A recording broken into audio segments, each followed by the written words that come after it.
Good evening, everybody, and welcome to RAMP, Real Access Motivates Progress, weekly live podcast. We are so excited to be in your households tonight on your phones or your laptops, and we have a great show for you, especially for all of the women out there. Tonight, we are talking to the Women's Fund of Rhode Island with Kelly Nevins and Angela McCalla. Welcome, ladies, and thank you for joining our show tonight. Thanks for having us. Thank you. We are so excited to learn more about what you guys do and what the Women Fund does for Rhode Island and beyond. Let's start with you, Kelly. Give us a little bit of background about who you are and what you do. Sure. So I am the CEO of the Women's Fund of Rhode Island. And the name sounds really big. I mean, we're a small organization. We have 3 employees, but it's really important to highlight the work that women do in leading businesses and organizations. And so the title is very important. We want to see more women in the C-suite. And so not using the term executive director is one way to model that for the community. The Women's Fund of Rhode Island is a nonprofit organization whose mission is to invest in women and girls. We do that through research on the status of women and girls in Rhode Island, advocacy for policies that help women to thrive and that helps our communities thrive as well as we're what we call a small G grant maker. We do make some grants to other organizations within the state of Rhode Island. And our goal is to achieve gender equity through systemic change. When we talk about equity, we talk generally about using a gender lens, but honestly, we can't have equity in our communities. We can't have gender equity without making sure that everybody has an equal opportunity to thrive. So we recognize the intersections and different identities that women bring to the table. And so we're also addressing racial equity, physical equity, income equity, a variety of different intersections where there is just an uneven balance throughout our communities for having people be able to thrive. So we are part of a network of women's funds that are around the country and frankly around the world. Many of them, like us, do advocacy and many of them do other things as well. As a small organization, we have few programs, and those programs that we have are ones that really work on systemic change. So that's what we're about. That is awesome. Angela, why don't you tell us a little bit about you and what you do? As you said, Tina, my name is Angela McCalla. I work as the Director of Policy and Advocacy over at the Women's Fund of Rhode Island. Well, in this, I have the pleasure. I think that this position is really neat because I get to really, under the advocacy piece, I get to try to help influence. I'm at the state legislators talking and building relationships to help pass really good legislation in the name of equity.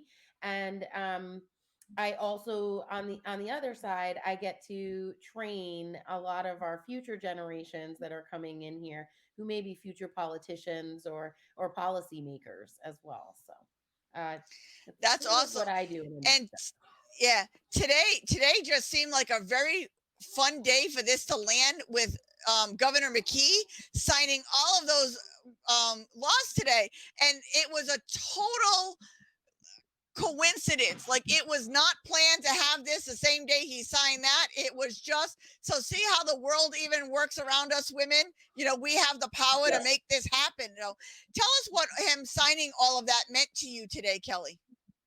Sure. So since I have been involved with the Women's Fund, I came in late 2016.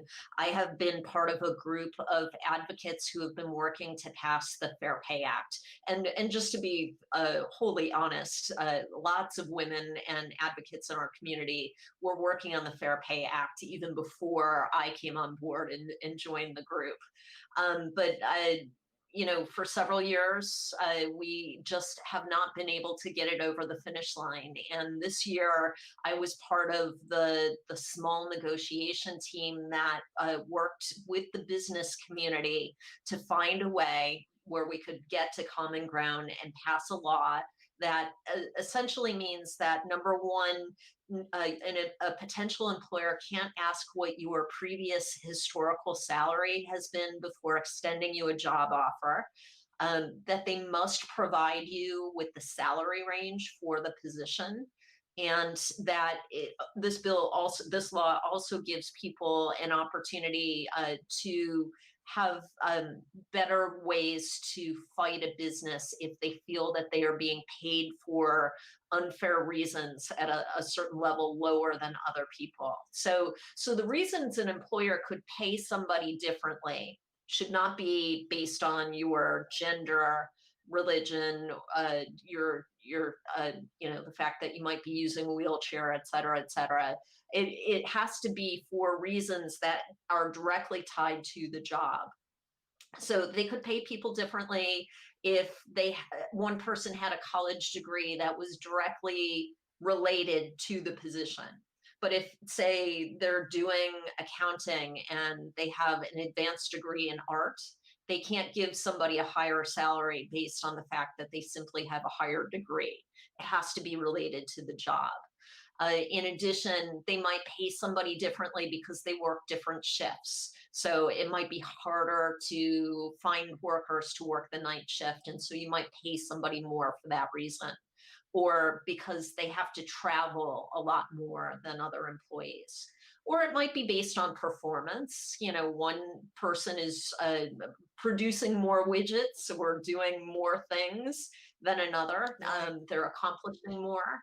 And it might be because of longevity within an organization. Those are all valid reasons why an employer could pay somebody differently for doing the same job. But for too long, we know through our research that particularly women have been paid very significantly different than men for doing the same job with the same experience for the same amount of time. And so this law gives them more opportunities to bring that to light and have basically be made whole for money that they might have lost out on. So we are one of many states now that have this law on the books. It took us many years to get here, and today that bill got signed into law. In addition, several other what we call women-centric laws were passed. No longer can, in Rhode Island, an insurer charge women more for health insurance than men just by the basis of the fact that we are women. Also, in Rhode Island now, we will be able to make period products, menstrual products, available in public schools for free. And finally, the explanation of benefits letters that you get from your insurance company are no longer going to a household, or should no longer go to a household. They will go to the person who got the benefit.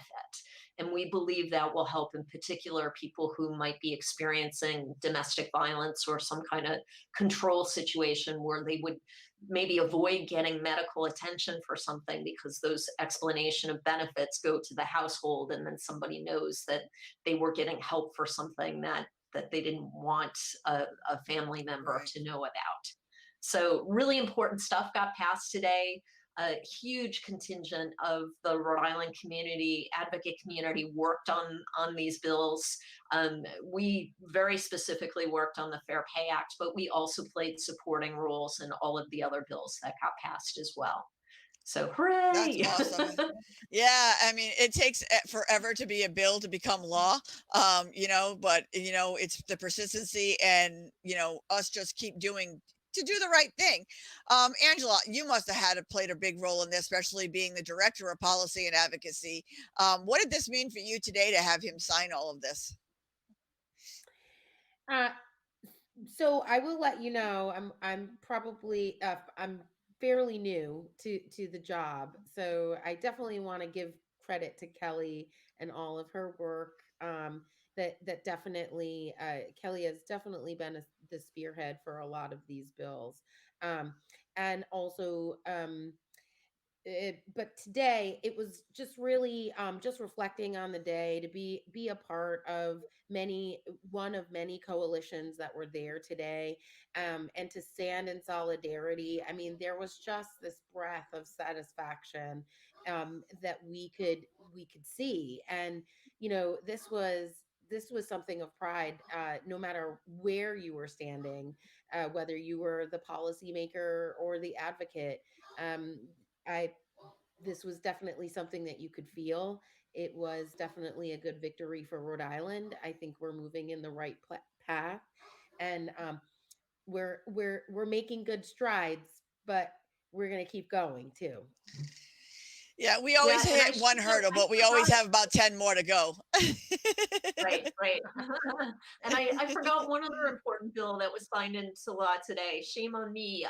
Also now, women candidates can use their campaign funds to pay for childcare, which That's Oh, right. was I not love that something one. that Yeah. you could do before. Yeah, so this will help more people who are parents run for office. It's not just about women. When we make these laws and we create more opportunities for equity, it means everybody benefits. Yeah, that's Yeah. awesome. We're going to talk a little bit more about, what you guys do because that fascinates me. But I want to talk about the family leave bus tour and childcare issues that we have going on. Kelly, tell us a little bit about that. Sure. There is nationally right now a family leave bus tour that kicked off in Providence on Monday. Went to Boston after it left us, and it's going across the country. And the goal of this tour is to, number one, raise awareness about, again, the fact that the U.S. is only one of two developed countries that does not provide paid family leave to parents or to those who are caring for family members. So certainly this became apparent during COVID, where many people, and particularly women, had to either leave their jobs or take unpaid time out of work to care for family members. It may have been because family members were sick, but it also may have been because they had to homeschool, something like that. And until the fact that our Congress people passed legislation that would help to pay for things because they were no longer working, it meant that many of these people were in danger of losing their homes, not being able to pay rent or mortgage or get basic needs taken care of, because who was going to take care of their kids or Right. their sick loved ones? So the paid leave bus tour, like I said, is going around the country. It really is an opportunity to lift up the need for a permanent national paid family leave program that everyone can benefit from. In addition, just imagine not having to go to work sick because you couldn't afford to take time out unpaid time out to take care of yourself. And Right. now in this sort of COVID world, we can't do that anymore. We can't put these burdens on people. We need them to be healthy, and we need them not to get everybody else unfortunately sick in our community too. Stay home, Right. take care of yourself. We will make sure that your basic needs are met. That's what paid leave is Right. all about. And the nice thing is we learned that we could all work from home if we really needed to answer that one email or somebody absolutely needing a question in your home, taking care of yourself. You can do it from home. That was an eye opener to everybody that it does happen. Like, let it happen. Angela, could you give us a little bit of the statistics about women inequality in Rhode Island? Can you touch base on those, or would Kelly be better for that one? I will defer to Kelly. So Angela can definitely talk about the Run As You Are program. So we can when we get to that, we can share that with Okay. our audience. Yeah. In terms of statistics about women in general, what I will say, since we have a national audience with us tonight, there is something called the global gender gap which is a report that is put out every year by the World Economic Forum. And so this global gender gap report looks at how well women do compared to men on a number of different screens, and compares all of the developed countries around the world to each other.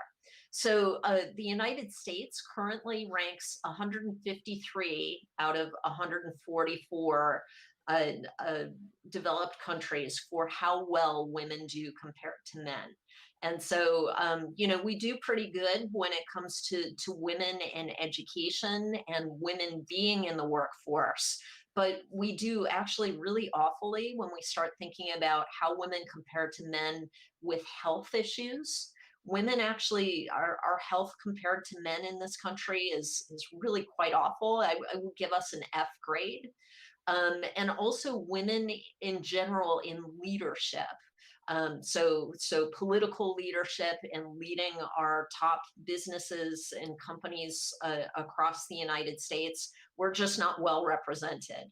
So overall, according to the Global Gender Gap report, the United States gets it gets like a B minus overall, but there are many areas where we're not doing well. And that includes, again, health, that includes political empowerment, that includes leadership.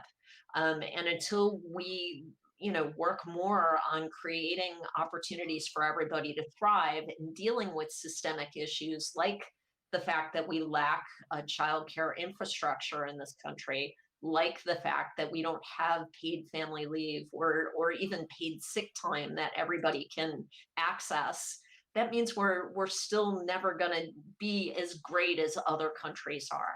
So, Iceland is the #1 country for how women do compared to men.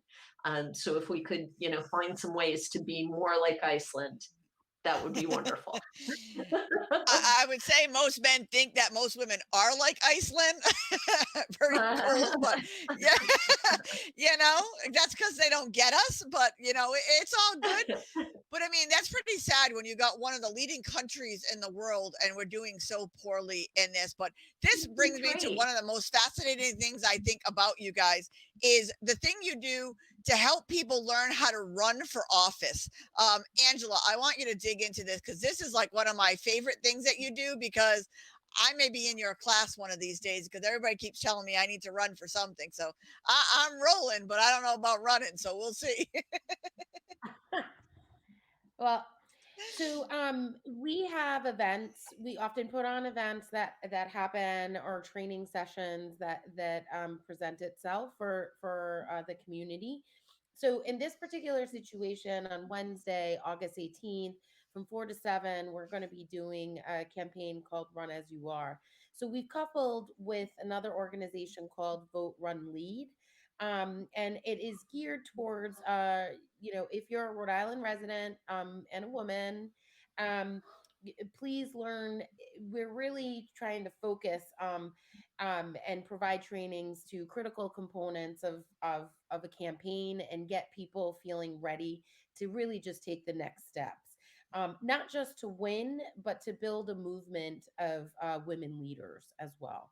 And I think that along with this training, we are very excited to have a panelist discussion. So we have Senator Megan Kalman, as well as Senator Sandra Cano from Pawtucket, City Councilwoman from Providence, representing Ward 3, Nerva LaFortune, as well as School Committee member Stephanie Winslow from Newport. And all of these women are current elected officials, and are going to be there as a form of Q&A discussion, and really just to share, their experience as they ran and had to do campaigns and such. I think And that's while so our cool because program, no, go ahead, Kelly. No, I go was ahead, going to say, Kelly. and while Well, our program on August 18th is primarily for folks in Rhode Island and southeastern New England. The organization that we're partnering with, Vote Run Lead, actually does a virtual training that people can access from their website, and they are working with people all across the country. And the one last thing that I'll note is because we're a nonprofit organization, it means that we're nonpartisan. We're not growing Democratic candidates. We're not growing Republican candidates. That's not what we're about. What we're about is helping people to think about what value they can bring to the community and convince them that Tina, you already have all of the skills that you need in order to run for office. A lot of people we hear, oh, I don't think I'm qualified. No, your life experience is enough to help you be the person that's needed up in your city council, your school committee, the state house, even Congress.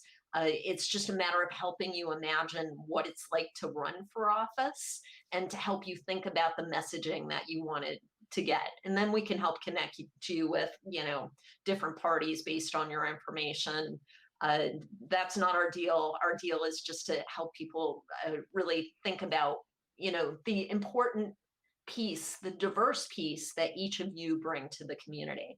Yeah. And what I would Yeah, say when I is, was having uh, when I was having the conversation with the Secretary of State a couple of weeks ago, it's very important that you may not be ready right this minute, but join a campaign, help somebody along.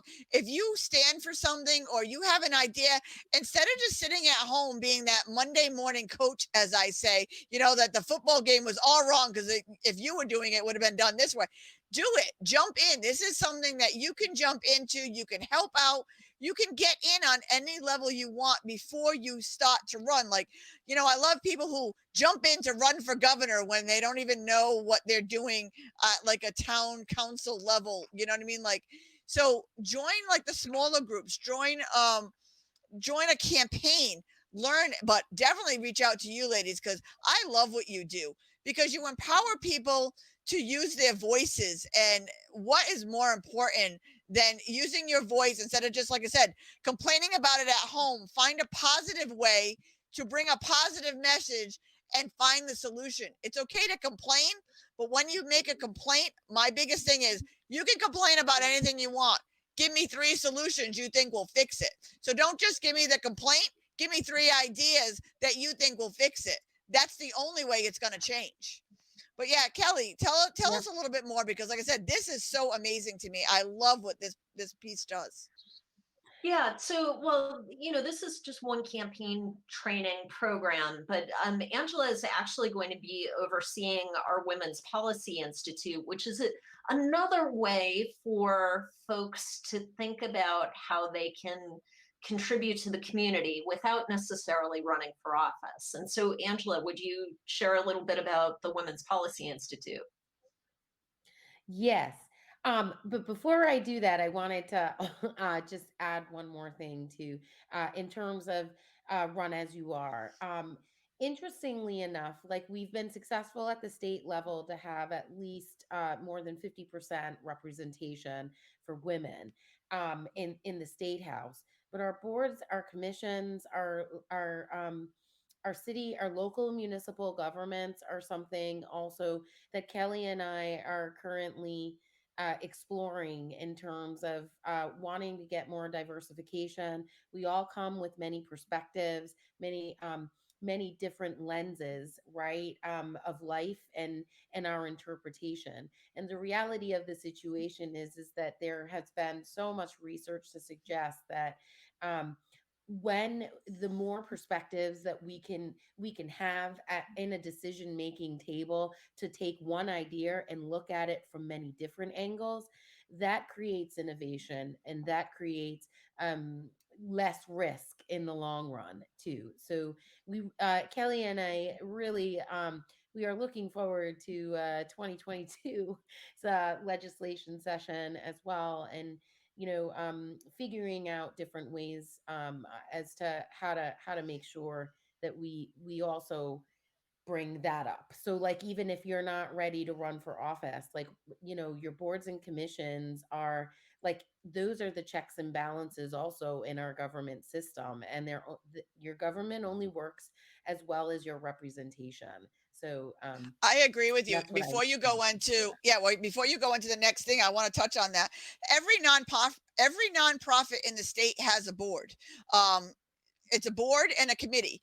So you can find a cause that you like, say it's breast cancer, or say it's animals, or disability, or whatever it is. Every nonprofit has a board.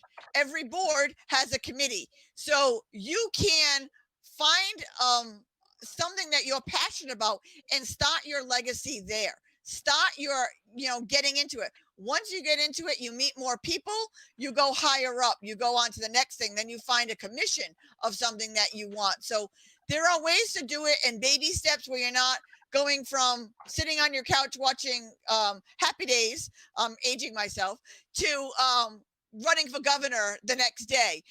Like, pace yourself, do it slowly, but have your voice heard. That's what's important. Now, Angela, tell us about the other thing you were talking about. Oh, so I am currently overseeing the Women's Policy Institute. And what that is a professional development and mentoring program. So a lot of our work is done through policy advocacy and strategic communication.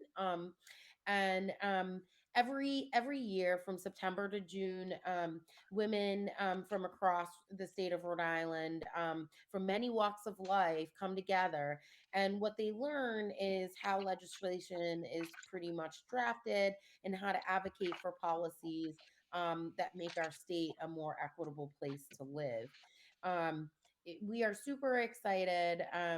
We have just finished with application deadlines and such. And so we have a cohort of 16 women who are currently joining this initiative and are expected to begin very shortly. So, but I also wanted to lift it up and, really, really be transparent and say one of the things that I'm looking to connect with too is our differently abled population as well. Again, so whether we were talking about running, um, we need people's voices at the table, and we need to understand what is it that we're missing and what can we help each other fight for. And so I'm really looking, to deepen my connection and also our understanding, and bring future leaders with us, right, to understand that perspective and that story. And this cohort kind of meets, and it's like 9 months of intense, like, training, learning, connecting, um, and pushing things that are meaningful to the group. And so we move together collectively. And the nice piece about this policy institute is we really have the expectation that this isn't going to be just a training in 9 months and then we say see you later, goodbye. We want to continue on that relationship, because again, our intention is to create a network of strong leading, like, women to link arm in arm. And let's not forget to always look behind us too, and lift up those that really are underrepresented. So That is awesome. And what I like to say is, I fought for so long, being in my wheelchair for 7 years, to get invited to the tables. Imagine if you're a policy leader or you're running a board. I create the table, and now you can fight to have a seat at my table. You know what I mean? So that's the power that you can end up with later, that you're no longer fighting to get heard. Now that everybody else is fighting to sit at your table. And I am finally getting to that point where people want to work with me. People want to talk to me and find out how they can become more accessible, or they can be more open, or they can be more inclusive, where it's kind of turned the tables now, where I'm not fighting so much to, reach out to every single person I see out there. They're reaching out to me. So by running and by being a part of these boards and commissions, you now get to turn the tables on everybody else, and people will be asking you the questions. instead of the other way around. I just love that whole model to everything like that. Kelly, you have anything to add to that? Only that what you've just said is really profound, Tina, because of course you and I met working on the governor's transition team.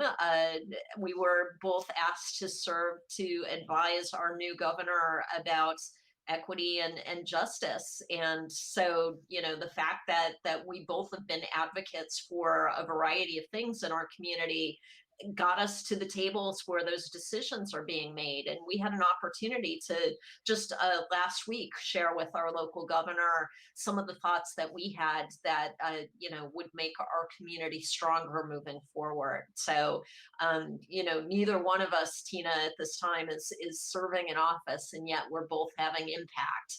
And a lot Yeah, of it is simply about being part of those conversations, and it starts with being part of boards and commissions. It starts with advocacy. And the other thing that I would just add here is, before I came to the Women's Fund, I was not involved in advocacy really at all. And so the first time that I was asked to meet with legislators about an issue representing the Women's Fund, I was totally shaking in my shoes.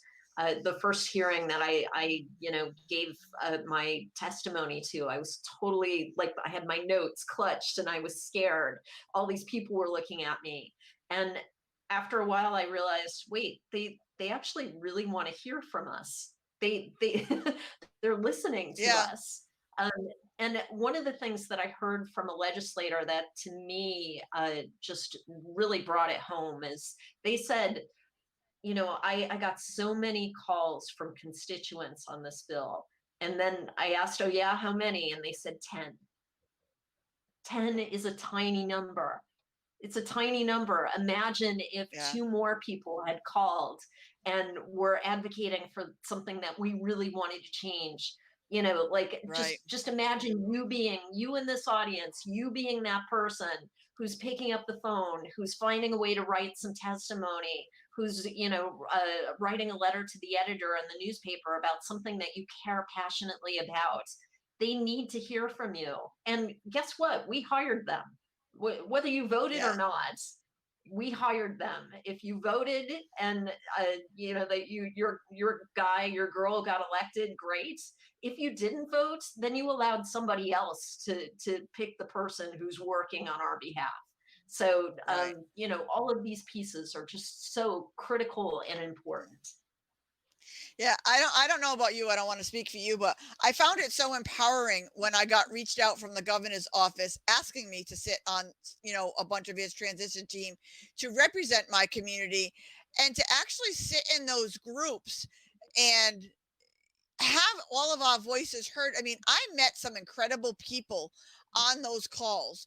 Um, we were actually engaged. Like I still talk to them offline now, for other things, and we're working together because I didn't realize this one did this, and that kind of connects with me. And oh, Kelly, you should be connecting with this one because they do the same thing you do. And we're now networking for each other because we can tie in who can work with who and whose voice needs to be heard. The other thing is that what the pandemic opened up is they opened up call testimony, which that was amazing because like even for Raise the Bar when they were going for safe staffing, the amount of calls that people had called in, from their own home to have their voices heard was like nothing unheard of that would actually be in those chambers. You know what I'm Yeah, saying? Like right, it was right, so absolutely. amazing to sit and listen to all of the testimony of people calling in from their home, actually wanting to have a say. Keep it going. Don't let the pandemic and now that the world is opening up stop you from having your voice being heard. Angela, how was it the first time that somebody seemed to take you seriously and really held on your words and wanted to hear what you had to advocate about? No, I love to hear these stories because, it's when you get that first empowerment feeling, it's like, I want to do more, you know? Sure. So, so my intersectionality can absolutely speak to that. So, when I also serve as the one of the Newport City councilors, and I serve my first ward, obviously in the city of Newport. And for me, I am the second um, black woman in over 50 years to serve on the council, and I am also the first Asian American, and one that represents um, biracial, individual with two immigrant parents. I am first generation born here, and I grew up in a very blended family. So although my biological parents weren't meant to be, they both remarried. So my father remarried to a woman from Mauritania, and my mother remarried to an Italian American from North Providence. So From that North you can Providence. imagine. Yeah. So I had, you know, I've had lots of experiences as a child to understand many different perspectives. And I think that a lot of that kind of grounded me as a child. And that was something that was the center and the value. Um, I think a lot of my values are obviously centered through my family. My family, I come from a long line of advocates internationally, believe it or not. But in my Newport City Council capacity, um, for sure, I think for me, one of the reasons why I ran was just like everyone else, right? Like you start attending these meetings, and then quickly I realized there's nobody to represent me as a worker, Right. me as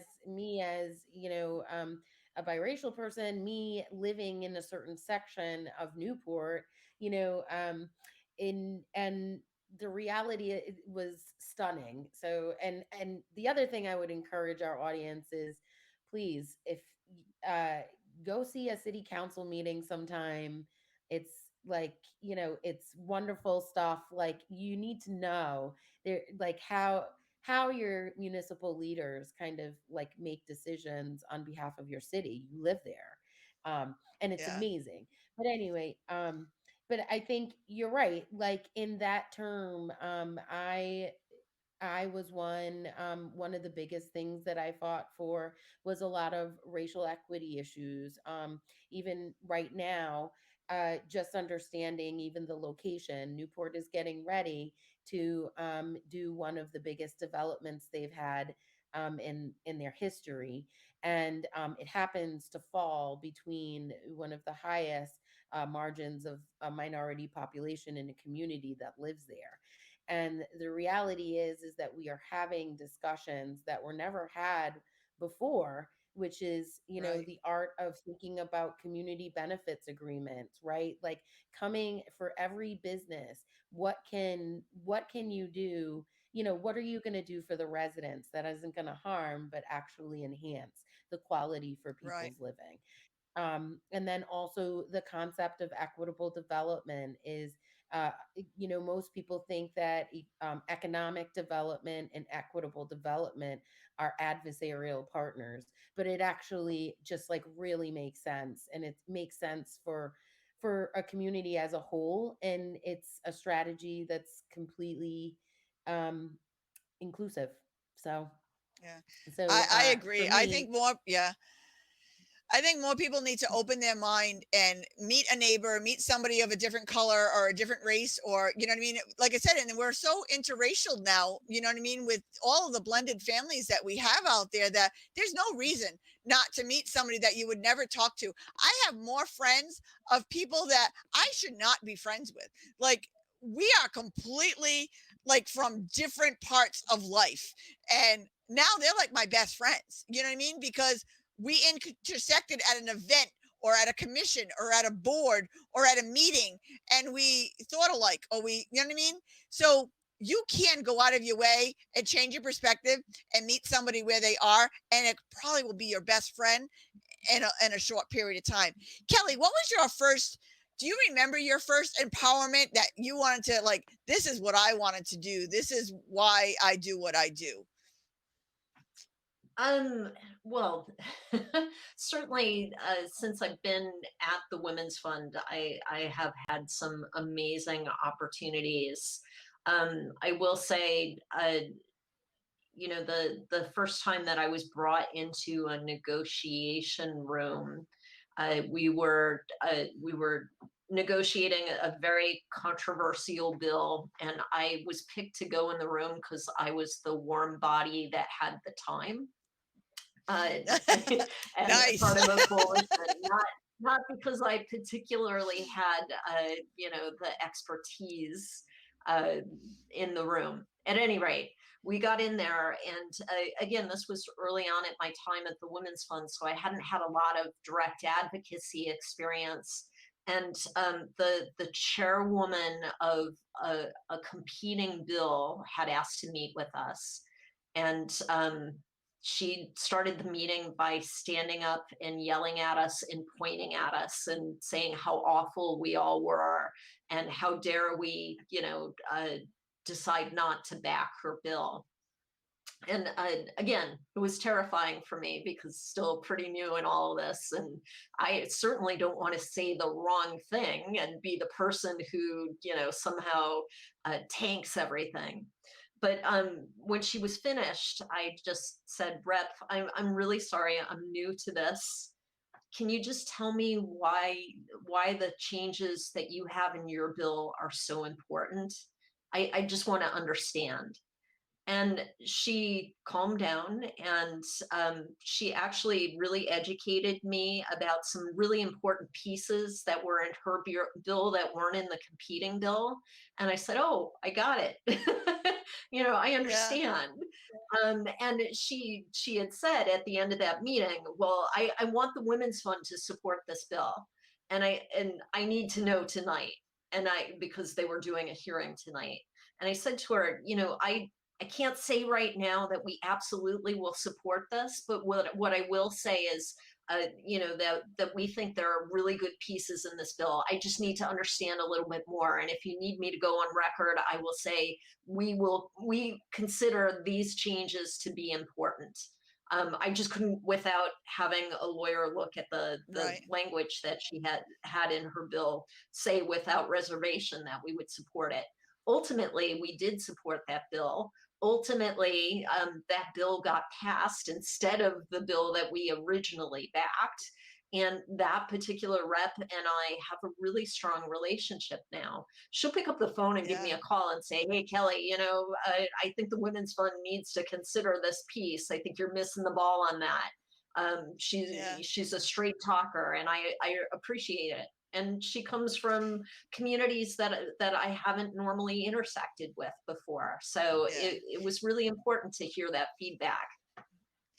Yeah, see, I had the opposite moment. I had everybody else have the aha moment. Like the first couple of meetings that I went to when I was in a wheelchair, I was very self-conscious about my wheelchair because I didn't feel like I was being taken seriously because everybody felt bad for the girl in the wheelchair. So one of the big meetings that I had to go to, one of my first big meetings that I had to go to with the Senate and the Secretary of State, and this was a couple of years ago, I went to the room first. I got in the room first and I sat in a regular chair and I made them take my wheelchair away, and I sat with everybody else and we had this amazing conversation talking about accessibility and physical stuff, and everybody felt and were themselves. When we went to the cocktail hour after and I had my wheelchair, you saw the aha moment come on everybody's faces, like, now I know why she said that because look what she's in, like, but they're like, "I'm sorry what I said." I said, "No, I want you to be honest. Just because I'm in a wheelchair doesn't mean I don't want to hear your opinion because it's probably valid." But it was everybody else's aha moment that I'm like everybody else. I have the same voice and you can talk the same way because that's the only way that we're going to meet in the middle.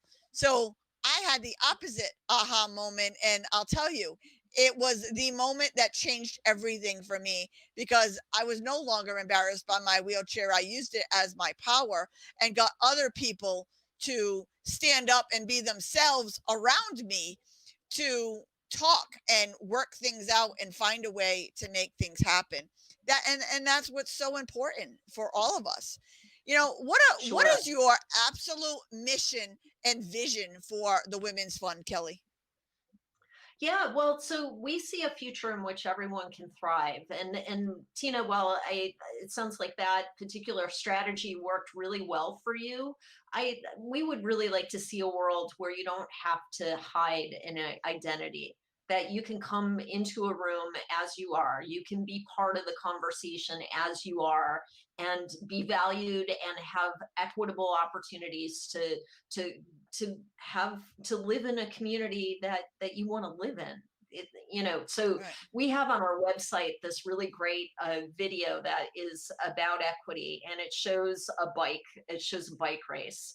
And perhaps many of your audience have seen something like this, but we use it when we want to talk about what it means to be equitable, not equal, equitable. So it's about a bike race. And so if you want to have an equal opportunity bike race, you give everybody the same bike. But I'm a short person, so if the bike is for the average size male, that bike is going to be too big for me. Tina, you probably would have to have a different type of bike in order to Yeah. participate. I'd have to The have a hand cycle. Yeah, right, exactly. So equitable is about giving people the tools that they need so that they can compete and have an equitable chance of achieving the end of the race kind of thing. So it's a great short little video that just really it emphasizes why we need equity in our community. And so the vision we have is for a world where everyone can thrive. Yeah. Yeah, I love that. And like I said, I mean, that was the moment, but I did it on purpose because I wanted other people to know that they didn't need to change who they were to be around me, and I Sure. can be part of the conversation and I can value what they're saying, even though it's against maybe something that I believe in or that I'm going through.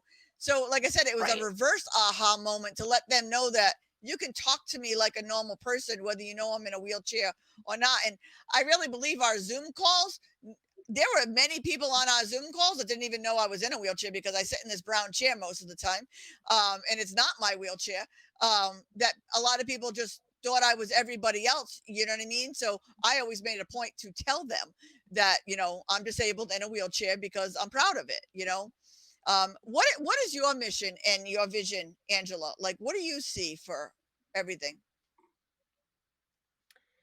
I think Kelly pretty much embodies what I'm thinking too. I think for me, one of the biggest, as a policy, like working in policy and advocacy, I think it's important to get everybody in the room and you know promote as many opportunities as we can to tell people, we want to hear from you. Your voice matters and your participation is everything. And so for us, we're really looking to strengthen a lot more voices from different walks of life. I think that's how we should be moving. We should forever be evolving and never feeling comfortable. We always want to strive for what's best for the community, for sure, as a whole.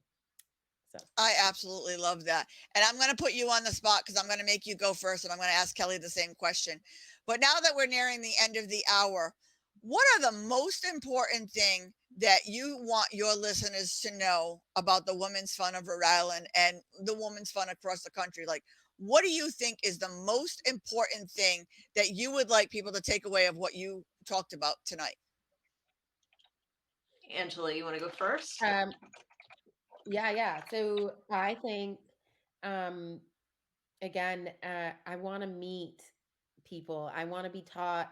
Our Women's Fund of Rhode Island wants to be taught something or told something that we've never learned, and to be able to support that and be and because I think even in our spaces, if we're I feel like when you become complacent and comfortable, you stop growing.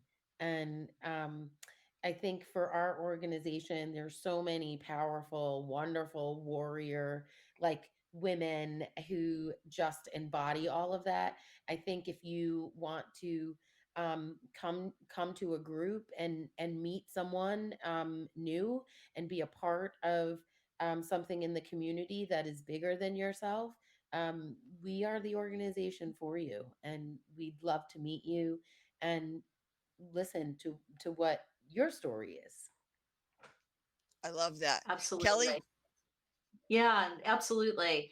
And so, Angela spoke on behalf of the Women's Fund of Rhode Island. I'll speak on behalf of the Women's Funding Network. That again, there are women's funds all across the United States and around the world. Many states have more than one women's fund. Many of them are located in urban centers. So, our neighbor Massachusetts actually has four, maybe five women's funds for each of the different regions plus Boston. So, do a search Women's Fund in your community and see what comes up. And you'll find opportunities to get engaged, to get educated, and to help make a difference. And we need more people, more voices. Again, we use a gender lens to look at problems, but our ultimate goal is equity for everyone. Yeah. I absolutely love that. And, one of my favorite sayings or thoughts is that you're never supposed to know what somebody else thinks of you or how many lives you've actually touched in the world. And being a woman, you're empowering every little girl that comes across your path. You may not even realize that they're paying attention to you. You might be at an event just doing something or just going out of your way and helping somebody on the street or picking something up. Somebody has eyes on you at all times, and you're being a role model for our future leaders. Do it right. Go through the Women's Fund and do it right. Be a leader, be a role model, be the person you want these little girls to grow up to be. Be the person that's not confrontational, be the person that listens, opens their minds, and changes their perspective, even just a little bit, to try to meet in the middle and then work your way out. That's what is so important in the world. Because, like I said, you never know whose eyes are on you at all times. And I know, Kelly, you have many, many supporters out there. And I'm sure there are many little girls out there that are looking up to you, because I've looked up to you before I got to meet you. And then I got to meet you, and I was glad I got to meet you. And Angela, the same thing. You know what I mean? You guys are empowering women, in Rhode Island and beyond. And I can't thank you enough for what you do, and everybody needs to contact you guys. But the biggest thing is you guys are a big supporter of our Red Bag Initiative. You guys are carrying all of your medical equipment and information on you at all times, and it's non-tech based. So go to www.rampisinclusion.com and grab your red bag today. You may not only save your life, but you may save the life of a friend or a neighbor, and it works for everybody, whether you have a disability or not. So I thank you guys for being a huge supporter of our Red Bag Initiative. Kelly, what are your final words that you would like to leave everybody with? One thought that you would like to leave everybody with tonight. Everybody can make a difference. Your voice is important, so please let it be heard. Angela, what do you want to leave everybody with tonight? Oh, I thought I just did that. One final thought. Give us your powerful last sentence. Thank you so much, Tina, for having us here tonight and being able to elevate our voices. And hopefully, I hope who's ever listening again out there in the universe, hope to meet you one day. Yeah. Oh, and I'm sure you will be. You'll be all meeting so many people. But thank you very much, ladies, for all of that you do. I'm so glad to have you guys as guests. If the listening audience can't find us, Kelly, give us your contact information of how people can get in touch with you. Yeah, sure. So the best way to learn about our services, our upcoming events, to connect with us, et cetera, is through our website. So it's www.wf as in fund. So W women F fund RI, the initials for the state, WFRI.org. Once you get there, you'll find it easy to navigate the website and learn all about the different things that we're doing and find ways to connect. People are volunteering as bloggers, for example. So if you're somebody who likes to write, that's something you absolutely can, share your experience about being a differently abled person and a woman and what needs to change in our communities. We'd love to hear your story that way. There are other ways to get involved as well, and you can learn all about that on our website. Thanks so much. And if you didn't catch that website, you can always reach out to me, and I will be more than happy to pass on Kelly or Angela's information to you and their website, so that way you can contact you. So you always have a way to find them, because you just click where you're watching this video and you get me, and I will get you in touch with them. Thank you so much, ladies. I hope you have a great week, and I'm so glad you got your message out there, because everybody needs to call you guys, because this is incredible what you do. Thank you very much. Thanks, Tina. Thank Thanks you. for all you do as well. Oh, thank you. And like I tell everybody, good night. See you next week. And don't just sit there. Make a difference. Have a good night, everybody.